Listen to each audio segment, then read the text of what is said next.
Hey everyone, and welcome to day 15 of my horror movie review marathon, and I've got The Lost Boys movie review. Two Arizona brothers who move into a small town in Northern California, which is plagued by bikers and some mysterious deaths, end up fighting a gang of young vampires. So, as far as the story goes, released in 1987, this movie is directed by Joel Schumacher, who made a similar movie about blood-sucking vermin, aka Batman and Robin, and he puts a new spin on the vampire genre, which has these up to no good guys who are clearly not wanted anywhere by anyone on that boardwalk, decide to recruit this one guy to join their clan and their quest for blood. And I had seen this movie a couple times, and I actually really enjoy it. I would say that I'm sometimes on the fence about vampire movies. I think that's only when it comes to Twilight, and let me tell you, this is not Twilight. This is probably a really classic movie about vampires, and I would say it's definitely up there to be one of my favorites in this genre, and I really love what went on in this movie, even though I'm not a huge fan of Joel Schumacher as a director. But I think outside of the Batman universe, he can actually come up with some good ideas for films, and this is definitely one of them. It has this interesting take, the music sets the tone, and the story, I think, is just very interesting to see this sort of modern age with vampires coexisting with humans, and yet nobody seems to want to hear that word vampire or even want to bring it up. Not that anybody has that at the forefront of their mind, but I think when people start to go missing, you might want to start coming up with some conspiracy theories here. Now, as far as the casting goes, you've got Jason Patric, who plays this guy named Michael, and he's the one that gets recruited by this biker gang, and at first, he just wants to hit on this one chick, who happens to be the girlfriend of Kiefer Sutherland, but of course, he doesn't really like to mingle with these guys, and the things that they want him to do, because, he's a part of their group, and he is one of them, especially when he does something that he should technically regret, considering he was sort of bullied into it.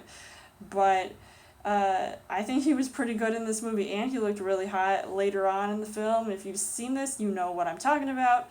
And then you've got his brother, played by Corey Haim, who's a little bit crazy when it comes to his obsession with vampires, having to be told to watch out for them. He gets a little bit concerned with his older brother and just trying to figure out how the heck are you going to take all these vampires out.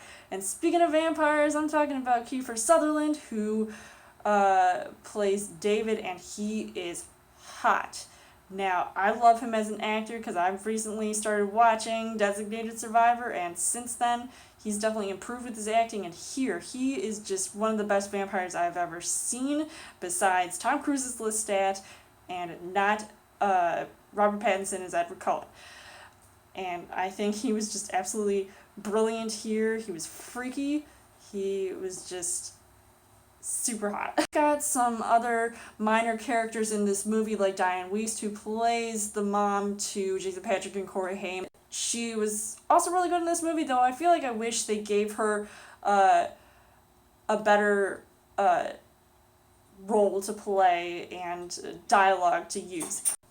And also, to go along with the vampire hunter theory, you've got Corey Feldman, along with this other guy, sort of going covert op, trying to put all these objects together, and holy water and all that, and stakes and stuff and garlic, to hunt these vampires down and hopefully take them out, because that's just what he does. I mean, he was okay in this. So as far as the things that I liked about this movie, I really loved the horror aspect of this movie. It was scary. I was definitely screaming while watching this movie, and I definitely had a good time watching it because there were also some comedic moments in here that made me laugh.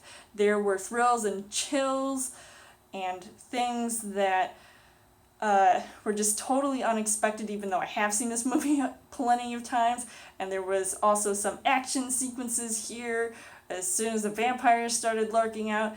And then that unexpected ending that almost had me laughing, but it was almost too crazy for words. Unfortunately, the things that I didn't really like about this movie, and I don't know if this is true, but I didn't quite catch if it explained how these vampires sort of came to be, because, I mean, they're doing this ritual, but then that's it. And, I mean, there's just killing going on, and I didn't really see where there was an origin to this. And I did feel like, even though, yes, it was comedic, some of the things that I saw were a little silly and unnecessary, and I kind of wish I didn't see that, but it didn't really affect my entire viewing of the film. So overall, I would say that The Lost Boys was a pretty good vampire movie for its time, and even now I think it still stands the test of time, so I would highly recommend seeing this movie. I think it is one of the better vampire movies out there. Compared to some that I have seen recently. So I would give this 4 hearts on the heart rate scale. So let me know in the comments what you guys thought of The Lost Boys, and come back tomorrow for day 16 of my horror movie review marathon.